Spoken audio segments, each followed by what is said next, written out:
വേണ്ട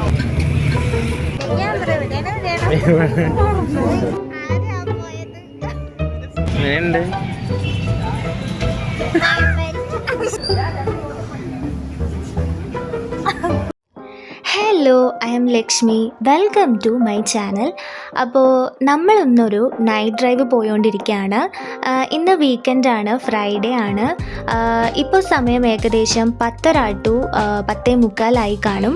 പക്ഷേ നമുക്ക് നാളെ രാവിലെ അത്ര നേരത്തെ എണീക്കേണ്ട ആവശ്യമില്ലാത്തതുകൊണ്ട് നമ്മൾ വിചാരിച്ചു പുറത്തൊക്കെ ഒന്ന് പോയി എന്തെങ്കിലും ലൈറ്റായിട്ട് കഴിച്ചിട്ട് തിരിച്ചു വരാമെന്ന്. അപ്പോൾ നമ്മളിപ്പോൾ വന്നിട്ടുള്ളത് ബാംഗ്ലൂരിലെ HSRലുള്ള 27th മെയിനിലോട്ടാണ്. ഇവിടെയുള്ളവർക്കൊക്കെ അറിയാൻ പറ്റും.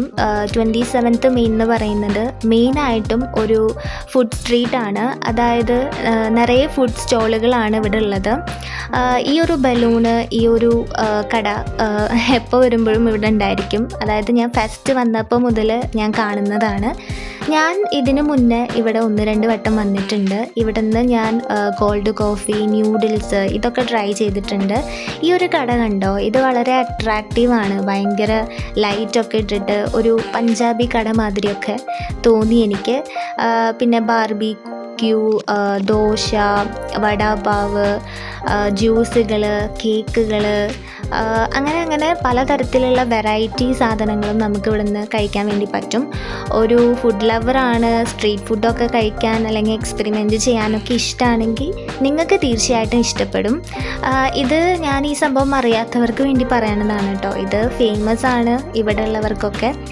അപ്പോൾ നമ്മൾ ഒരു കരിക്കിൻ ജ്യൂസ് അല്ല ഗൈസ്, കരിമ്പിൻ ജ്യൂസ് കുടിക്കാൻ വിചാരിച്ചു. എനിക്ക് കരിമ്പിൻ ജ്യൂസ് ഇഷ്ടമല്ല, അതുകൊണ്ട് കുഞ്ഞനാണത് കുടിച്ചത്. നല്ല വിലയാണ്. നമ്മൾ എന്ത് കാര്യം കഴിക്കുമ്പോഴും അതിന് പൈസ എത്രയാണെന്ന് ചോദിച്ചിട്ട് പിന്നെ വാങ്ങിക്കുന്നതാണ് നല്ലത്.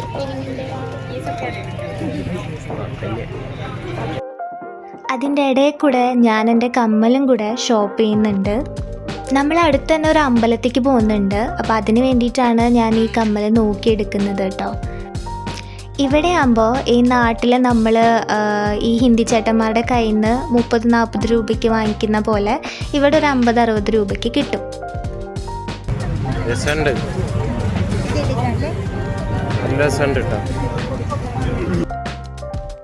അങ്ങനെ നമ്മൾ ഈ ഒരു സിമ്പിളായിട്ടുള്ള ജിംക്കയാണ് എടുത്തത്. എനിക്ക് ചെറുതായിട്ടൊരു കൺഫ്യൂഷൻ വന്നതാണ് ഗൈസ്. അപ്പോൾ അതിൻ്റെ തൊട്ടപ്പുറത്ത് തന്നെ ബെറി ക്ലബ് എന്ന് പറഞ്ഞിട്ടുള്ള ഒരു സ്റ്റാർട്ടപ്പൊക്കെ ഉണ്ട്. നമ്മളതൊന്നും കഴിച്ചില്ല കേട്ടോ ശരിക്കും. പിന്നെ പട്ടിക്കുട്ടന്മാരെ എവിടെ കണ്ടാലും ഞാൻ അപ്പോൾ ക്യാമറ ഓൺ ചെയ്യും. എന്തോ എനിക്ക് ഭയങ്കര ഇഷ്ടമാണ് പട്ടിക്കുട്ടന്മാരെ. ആരാ പോയെന്ന് സത്യം പറഞ്ഞാൽ ആർക്കും അറിയില്ല ഗൈസ്. പക്ഷേ അവൻ ഇങ്ങോട്ട് പോകുന്ന സമയത്ത് സ്ട്രീറ്റിലുള്ള മൊത്തം ആൾക്കാരെയും ഇൻക്ലൂഡിങ് മീ എന്നെയും പേടിപ്പിച്ചിട്ടാണ് പോയത്. അത്രയും സ്പീഡിലും അത്രയും സൗണ്ട് ഉണ്ടാക്കിയിട്ടുമാണ് അവൻ പോയത്. അപ്പോൾ അവൻ തിരിച്ചു വന്ന സമയത്ത് ഞാൻ ക്യാമറ ഓൺ ആക്കിയതാണ്. പക്ഷെ അങ്ങോട്ട് പോകുന്ന അത്രയ്ക്ക് അങ്ങോട്ട് സൗണ്ട് ഇങ്ങോട്ട് വരുമ്പോൾ ഉണ്ടായിരുന്നില്ല. അപ്പോൾ അങ്ങനെ കുറേ ആൾക്കാർ ഇവിടെ പട്ടി ഷോ ഒക്കെ കാണിച്ച് അങ്ങോട്ടും ഇങ്ങോട്ടും പോകുന്നുണ്ട് ഗൈസ്. അപ്പം നമ്മളത് മൈൻഡ് ചെയ്യണ്ട. അപ്പോൾ ഫൈനലി ഞാൻ വിചാരിച്ചു ദോശ കഴിക്കാം എന്ന്. അപ്പോൾ അങ്ങനെ നമ്മൾ ഈ ഒരു ദോശക്കടയുടെ അവിടെ നിൽക്കുകയാണ്. നമ്മളിവിടെ ന്യൂഡിൽസ് ദോശയാണ് പറഞ്ഞിരിക്കുന്നത്.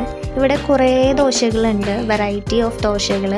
മഷ്റൂം ദോശ, സ്വീറ്റ് കോൺ, പിന്നെന്താ അങ്ങനെ പലതരത്തിലുള്ള ദോശകളുണ്ട്. പിന്നെ എനിക്ക് ന്യൂഡിൽസ് ഇഷ്ടമായതുകൊണ്ട് ഞാൻ ക്യൂരിയോസിറ്റി മൂലം അത് ഓർഡർ ചെയ്തു. അപ്പോൾ ഈ ചേട്ടൻ നല്ല അടിപൊളിയായിട്ടാണ് ദോശകളൊക്കെ ഉണ്ടാക്കുന്നത്. അങ്ങനെ ഫൈനലി നമുക്ക് ന്യൂഡിൽസ് ദോശ കിട്ടി. നിങ്ങൾ ആരെങ്കിലും ഇങ്ങനെ ന്യൂഡിൽസ് ദോശ ട്രൈ ചെയ്തിട്ടുണ്ടോ എന്ന് കമൻറ്റിൽ പറയാം കേട്ടോ. ഞാൻ ആദ്യമായിട്ടാണ് ട്രൈ ചെയ്യണത്. നല്ല ചൂടുണ്ടായിരുന്നു. പക്ഷേ ഞാൻ എക്സ്പെക്റ്റ് ചെയ്ത പോലെയുള്ള ടേസ്റ്റ് ഉണ്ടോ ചോദിച്ചാൽ ഇല്ല. ശരിക്കും റോ ആയിട്ടുള്ള ന്യൂഡിൽസ് ആയിരുന്നു. അങ്ങനെ ഫ്ലേവേർഡൊന്നും അല്ലാത്തത് കൊണ്ട് ദോശയിൽ നമ്മൾ ന്യൂഡിൽസ്, സാധാ ഒരു ന്യൂഡിൽസ് ഫില്ല് ചെയ്ത് തന്നിരിക്കുന്നു, അത്രയേ ഉള്ളൂ. അങ്ങനെ പക്ഷേ നമ്മൾ വെറൈറ്റി എന്നോണം കഴിക്കാം, കുഴപ്പമൊന്നുമില്ല. ഒരു ആവറേജ് ടേസ്റ്റ് ആയിരുന്നു. അങ്ങനെ പറയാൻ തക്ക ഒന്നുമില്ല ഗൈസ്. എനിക്കിതിൻ്റെ ടേസ്റ്റ് മനസ്സിലാവാത്തതുകൊണ്ട് ഞാൻ പല വിധത്തിലുള്ള എക്സ്പ്രഷൻസൊക്കെ ഇടുന്നുണ്ട് ഗൈസ്, ഇഗ്നോർ ഇറ്റ്. നമ്മൾ അവിടെ നിന്ന് തിരിച്ച് 99 ബിരിയാണി എന്ന് പറഞ്ഞിട്ടുള്ള ഹോട്ടലിലേക്കാണ് വന്നത്. കാരണം കുഞ്ഞിന് കുറച്ച് ഗ്യാസിൻ്റെ പ്രോബ്ലം ഉള്ള കാരണം ഒന്നും കഴിക്കാൻ പറ്റിയില്ല. കരിമ്പിൻ ജ്യൂസ് മാത്രമാണ് കഴിച്ചത്. അതുകൊണ്ട് ഒരു ജ്യൂസും കൂടെ കുടിക്കാമെന്ന് വിചാരിച്ച് നമ്മളിവിടെ കയറി. ഇവിടെയാണ് വെച്ചെങ്കിൽ ഇങ്ങനെ ഗ്രേപ്പ് ജ്യൂസ് ഉണ്ടായിരുന്നു. പക്ഷെ ഇത് ഫ്രഷ് ആയിട്ടുള്ള ജ്യൂസല്ല, ഇത് ഓൾറെഡി ഉണ്ടാക്കി വെച്ചിട്ടുള്ള ജ്യൂസാണ്. അതുകൊണ്ട് തന്നെ അതിൻ്റെ ഒരു പ്രത്യേക ഒരു ടേസ്റ്റ് ഉണ്ടായിരുന്നു. അതെങ്ങനെ പറയണമെന്ന് എനിക്കറിയില്ല. ഫ്രഷ് ഇല്ലാത്ത ഒരു ജ്യൂസ്, അതുകൊണ്ടാണ് എൻ്റെ എക്സ്പ്രഷൻ അങ്ങനെ ഇരിക്കുന്നത്.